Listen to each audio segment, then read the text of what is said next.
ઉનાળો આવે એટલે દહીં છે એનો વપરાશ ઘરમાં વધી જતો હોય છે. તો એકદમ સરસ ઢેફા જેવું દહીં બનાવીને આજે આપણે સરસ એવો શ્રીખંડ બનાવવાનો છે.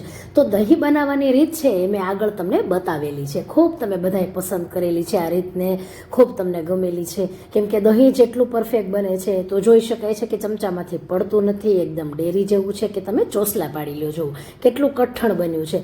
તો આ રીતે પરફેક્ટ દહીં જમાવાની લિંક હું ડિસ્ક્રિપ્શન બોક્સમાં મૂકીશ અને આઈ બોક્સમાં પણ મૂકી દઈશ, તમે તે ચેક કરી શકો છો. અને પરફેક્ટ આ જ રીત પ્રમાણે મેં અહીં 2.5 લીટર ફૂલ ફેટ દૂધ લીધું છે અને એનું દહીં જમાવ્યું છે. હવે શ્રીખંડ બનાવવો છે તો એના માટે ફૂલ ફેટ જ દૂધ લેવાનું, એટલે મસ્કો આપણને વધારે મળે અને ક્રીમી એવું ટેક્સચર પણ સરસ આવે છે એમાં.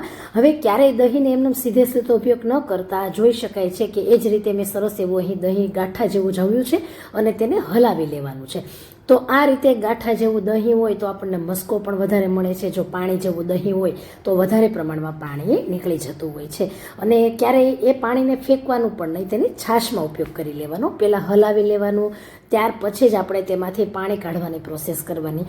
મસ્કો બનાવવા માટે આપણે તેને પોટલી જેવો શેપ આપવો પડશે તો જ તેનું પાણી નીકળે. તો જો મેં ચૂંદડી લીધી છે, તેને આ રીતે એક વાસણની ઉપર ગોઠવી દીધી છે. કેમ કે ચૂંદડી છે આછું કાપડ હોય છે એટલે એમાંથી આસાનીથી પાણી નીકળી જાય. તમે કોટનનું કાપડ પણ લઈ શકો, પરંતુ ઘણીવાર કોટનમાં છે ને આછા આછા રૂછડા છે એ આવી જવાની સંભાવના પૂરી રહે છે. પણ જ્યારે તમે ચૂંદડીનું કાપડ લ્યો છો ને ત્યારે આસાનીથી તે એકદમ સરસ પાણી પણ કાઢી નાખે છે એમાંથી અને ક્યાંય પણ રૂછડાનો કે કાપડનો ભાગ અંદર જતો નથી. તો આ રીતે જુઓ પોટલી બનાવી લેવાની છે. તો તમે પોટલી બનાવતા હોય ને ત્યાં થોડુંક પાણી તો નીકળી જતું હોય છે અને આ રીતે એકદમ સરસ કઠણ પોટલી વાળીને હવે તેને થોડીક હાઈટ ઉપર રહે એવી રીતે આપણે ઊંચાઈએ તેને ગોઠવી દેવાની છે. તો અહીં મારી ઘરે મેં ખુરશીમાં તેને ગોઠવી છે. જોઈ શકો છો કે આ રીતે ખુરશી હોય તેનો આપણે જે હાથો કહીએ, જે આપણે હાથ રાખતા હોઈએ ત્યાં મેં સેજ તેને ટીંગાડી દીધી છે એટલે એનું પાણી બધું નીકળી ગયું છે. હવે કલાકે જાય કેટલું પાણી છે એ ઉપર છે, તો કલાક પણ જાય અને વધારે પણ જાય. હવે પાણી એકદમ નીકળી જાય ને ત્યાર પછી જુઓ ફ્રેન્ડ્સ કે આ રીતે એક મેં નીકળી ગયેલો કહેવાય કે જેનો આપણે ફાટેલો છે એટલે એનો વપરાશ કરતા ન હોય એવો મેં નાવાનો ટુવાલ લીધો છે. જનરલી આપણે તેને ફેંકી દેતા હોઈએ છીએ. તો તેને જો અડધો ફોલ્ડ કરવાનો, ત્યાર પછી તેની ઉપર એક પેપર ગોઠવવાનું, ફરીથી તેની ઉપર બીજો ફોલ્ડ કરી દેવાનો છે.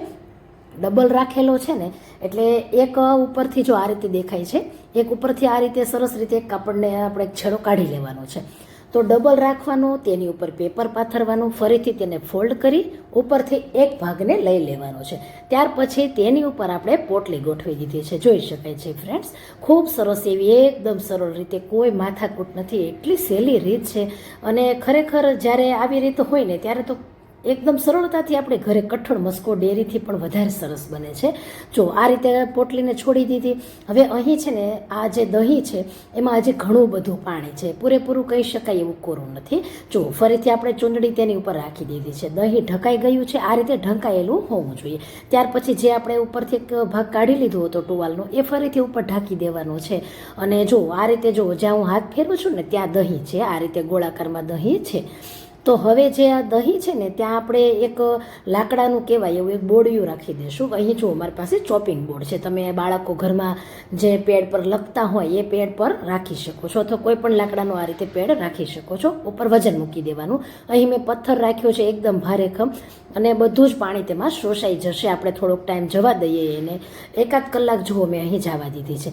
તો અહીં છે ને મેં થોડુંક પાણી ભરેલું એક મોટું ટબ પણ ઉપર મૂકી દીધું હતું એટલે એકદમ સરસ જુઓ ટુવાલ કેટલો ભીનો થઈ ગયો છે. અને જુઓ તમે મેં ટબ મૂક્યું હતું એટલે ગોળાકાર શેપ આવી ગયો છે.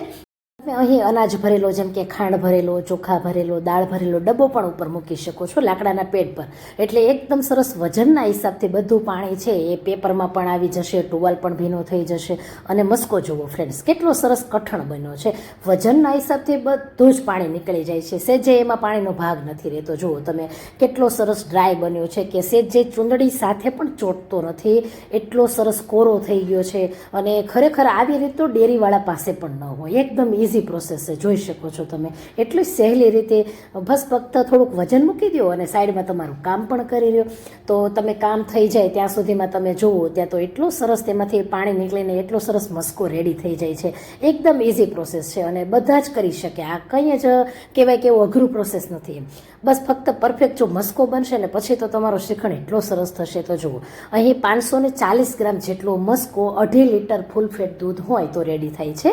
વજન તમને મેં બતાવ્યું છે એટલે તમને ખ્યાલ આવે કે 2.5 લીટર દૂધ પ્રમાણે કેટલો મસ્કો રેડી થાય. પરંતુ દૂધ તમારે ફૂલ ફેટ લેવાનું. કદાચ એવું પણ થાય કે ફેટ દૂધમાં કેટલું છે એ પ્રમાણે થોડું ઓછું વધારે થઈ શકે છે.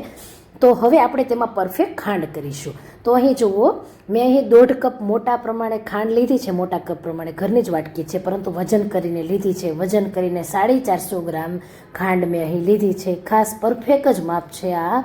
તો જો ગળ્યું તમે ઓછું ખાવ ને તો પછી 450 ગ્રામ જેટલી લઈ લેવાની છે. અને હવે મેં તેનો પાવડર કરી લીધો છે. તો તમે જુઓ આપણે જે રોટલી કરવાનો ચાવણો હોય અથવા તો ઘઉં કરવાનો ચાળવાનો ચાવણો હોય તેમાં પણ તમે ખાંડ અને મસ્કો મિક્સ કરીને ચાળી શકો છો અથવા તો આ રીતે પણ મિક્સ કરી શકો છો અથવા મિક્સર જારની અંદર પણ થોડીક ખાંડ થોડોક મસ્કો એવી રીતે કરીને તેને થોડું પલ્સ મોડ પર ગ્રાઇન્ડ કરો ને એટલે એકદમ સરસ લીસો બની જતો હોય છે. અથવા તો એક જ ડાયરેક્શનમાં આ રીતે ચમચાની મદદથી તમે 5-1 મિનિટ માટે ફેટી લો એટલે જો આવો લીસો થઈ જાય છે. અને કઠણ પણ એટલો છે. જો નોર્મલ ટેમ્પરેચર પર છે પરંતુ એનું કારણ છે કે આપણે એને બધું જ પાણી અહીં કાઢી નાખેલું છે એટલે સહેજ 5 મિનિટ તમે મિક્સ કરો તેમ છતાં એવો ને એવો કઠણ રહે છે.